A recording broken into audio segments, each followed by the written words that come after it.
After 50 years of homesteading on 30 acres of land, it's now time for landscaping and renovation for 80-year-olds.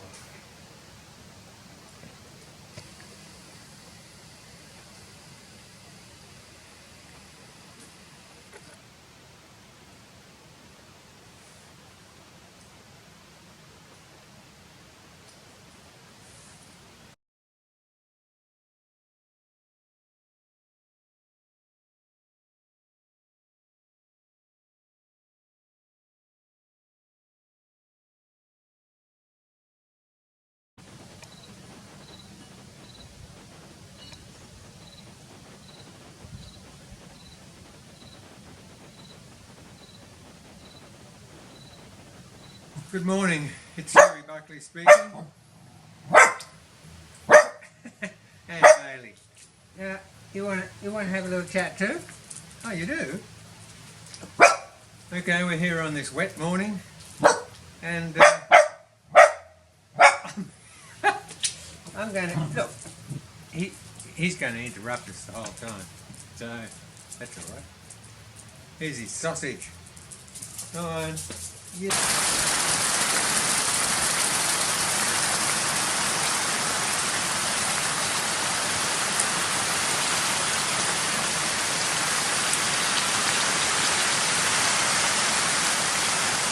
I tell you what, we've had a lot of rain.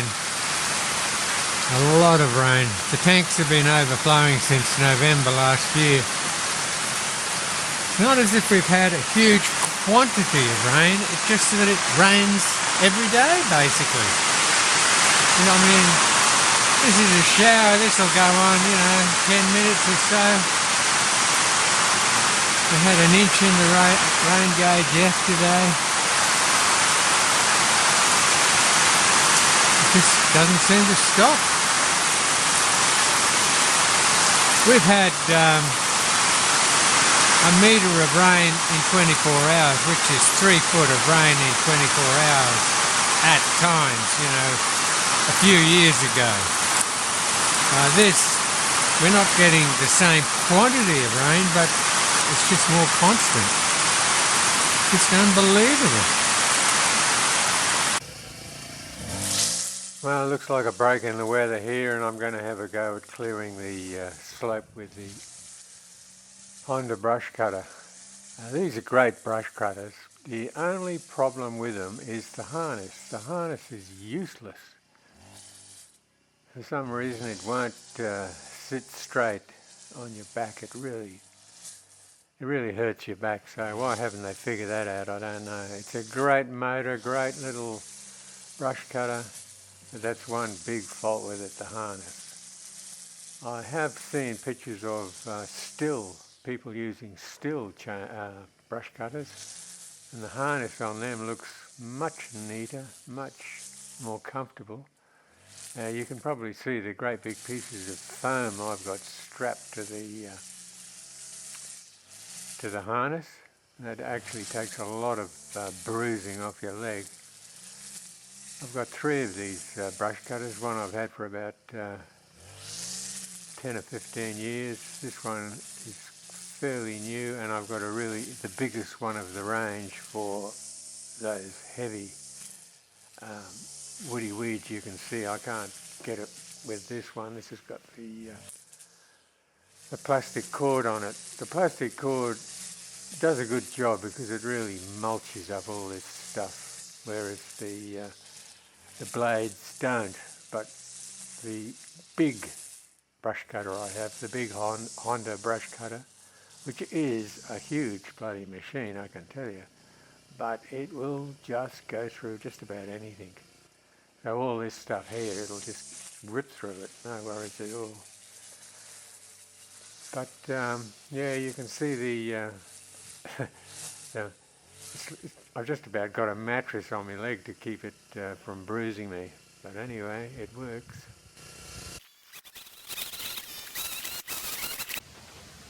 What you doing, Bales? This is my mate Bailey.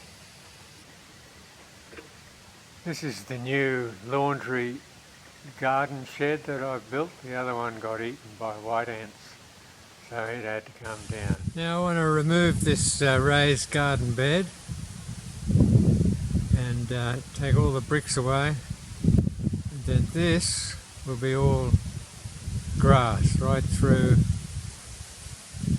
to there. So okay, the pergola will go from the back door there right through here and then joining up down by the palm trees over there.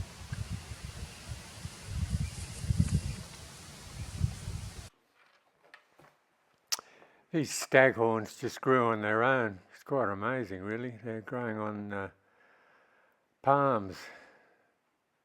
So they must be 10 years old at least. It's the red cedar tree. It's a beautiful tree. I love this tree.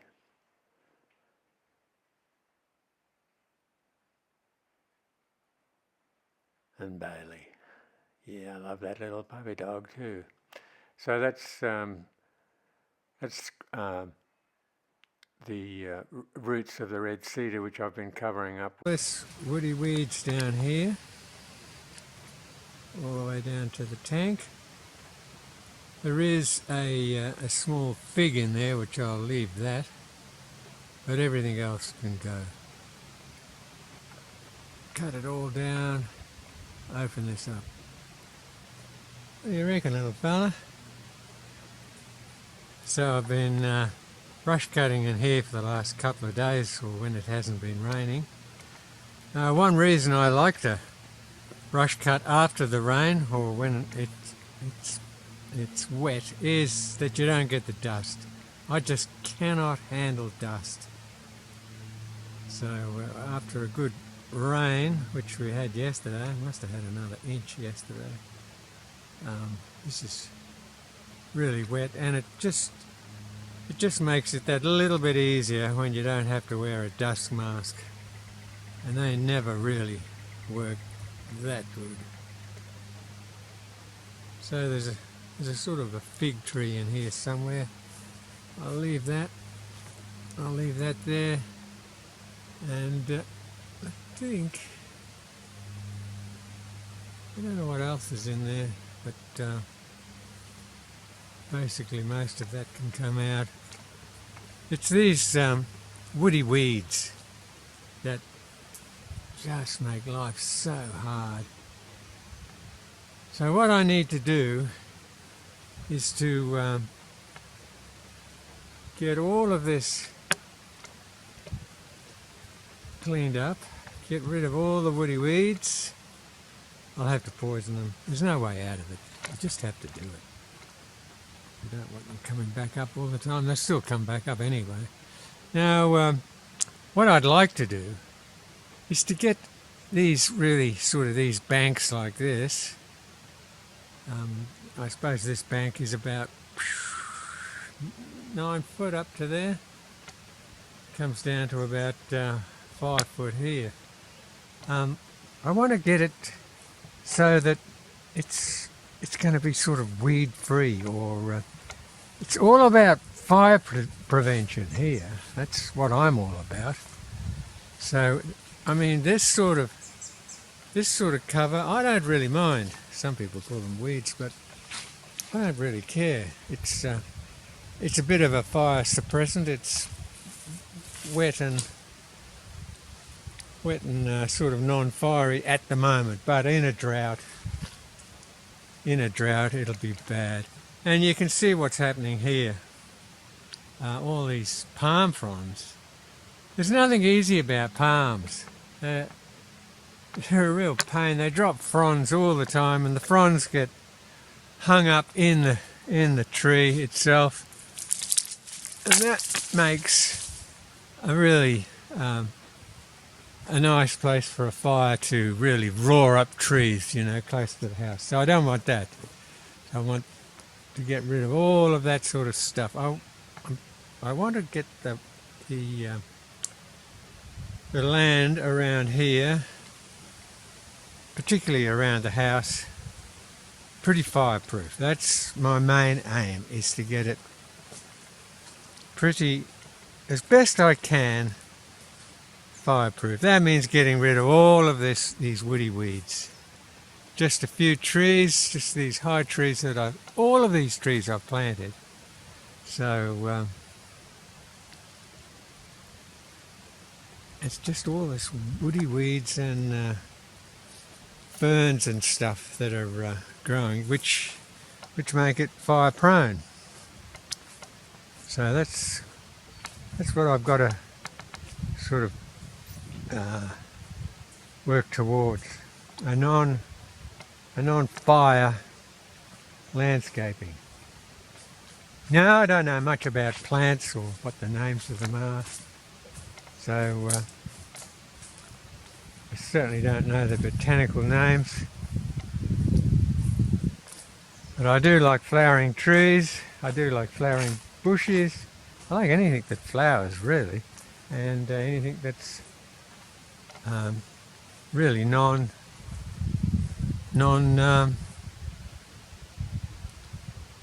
fire sort of stuff. So I did all this morning. You can see, just over. I mean, just look at that. When that dries right out, it's a perfect fireplace. Anything that's dead and gets the oxygen underneath it, it's a real hazard. So that's what I'm going to get rid of. And what I do is all of this woody weeds here, I'll put them probably on this pile here, and I'll just build it up, and I'll put wet stuff on top of it so that it's not very fire prone, and it just feeds the rest of the trees, which is great. A good sort of mulch. Yeah, I dug all the footings, then poured the concrete and came up 6 foot at a time with the bricks, and then poured concrete behind it. All steel. I mean, it's unbelievably overbuilt, but that's the way I wanted it. I don't like. So when I put in the steel pergolas along here, it'll go along here to about here, and then over there I'll be able to put a roof on the top of the pergola, which will keep all the leaves and rubbish that I get in the fire pool. And the plan is to make the fire pool a bit of a feature.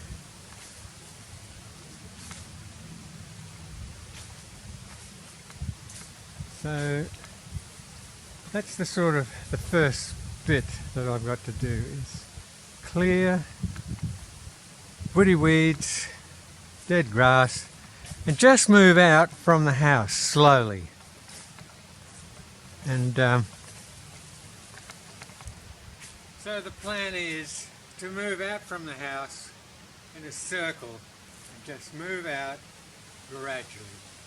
A little bit every month, a little bit, get the place safer and safer for fires, because we will go into drought again, there's no doubt about that. Just because it's been raining for 6 months on and off doesn't mean to say that it's going to stay like that, because it won't. We will go back into drought, and droughts are just, I hate them. I absolutely hate them. What do you reckon, little chap? You going to help? Look at the tank. It's just been running over forever. Just running over. It's 5 months, 6. So what I'm showing you here is these small chainsaws, these handheld chainsaws. They don't have a oil reservoir on them to lubricate the chain.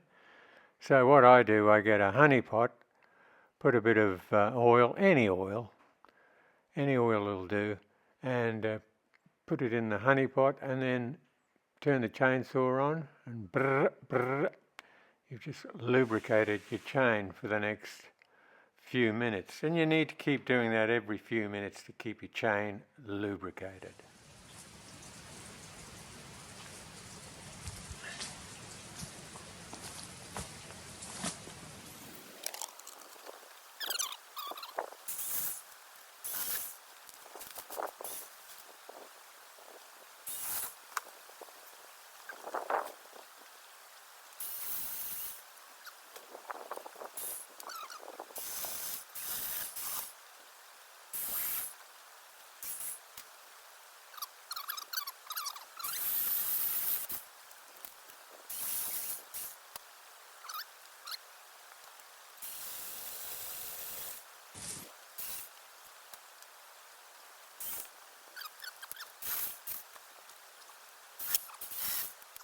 All over you, little chap. What I hadn't realised here was that the poinsettias were actually dripping that white stuff onto the back of my little mate Bales. So here I am just discovering it, so I took him back and gave him a bath. More rain. I thought we might have a break today. We had a bit of a break yesterday morning and I got a bit done, and then it started raining.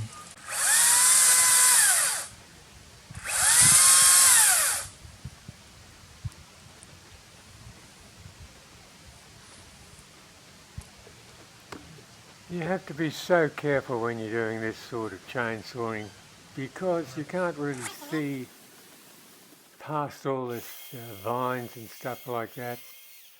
Could be bits of wire in there. You know, all sorts of dangers that you've just got to be so careful of when you're using a chainsaw. I have cut off my thumb with a chainsaw, so I'm very cautious of them, and I encourage anybody to be very cautious. I mean, look at the vines on this tree here. This is what's happening with the chainsaw. It's actually blocking it up with just leaves and just general gunk. Anyway, that Bailey, he's helping me, as you can see, Inspector Bailey. He's a beautiful little dog. He really helps me, as you can see. There was a lot of growth in here. I can hardly believe it. But anyway, with the little chainsaw and the big chainsaw, we've got it all cleared up, and so that's the main thing. And what I do from here, well, that's another story. I might smooth it all out and turn it into lawn so I can get the ride on to go up and down it. But to do that, I might have to get a few truckloads of dirt in. Anyway, we'll see. I've got to get all the roots out. I'll get my little Chinese mini digger up and dig all the roots out and see where we go from there.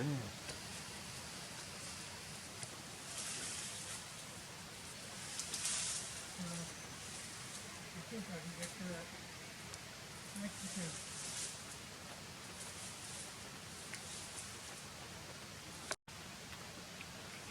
Gee, but I can't believe how some of these things have grown over the years. When you get to 50, you suddenly realise the things grow quicker. I don't know what that is. I think it's something to do with the black hole that we're flying into.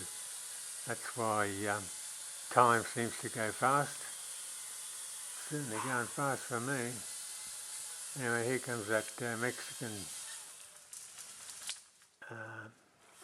we call them Mexican ferns. I don't know actually what their botanical name is, but they're coming up everywhere now.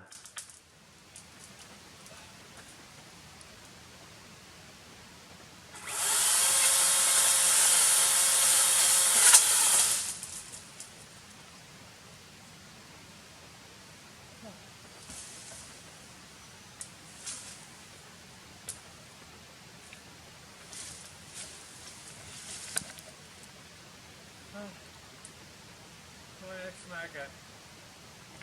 Oh, maybe that one there.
All done? See this? It's actually run into the tree.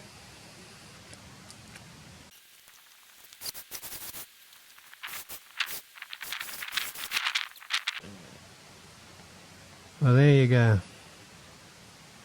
Pretty well all down. Sharon tells me that this is not a fig tree at all. It's a miniature umbrella tree. So that's it for this video. We just snuck it in. It's going to, apparently there's going to be a thunderstorm this afternoon, and it's just a few spots of rain now, so we just snuck it in. So that's it, gang. Adios and be good.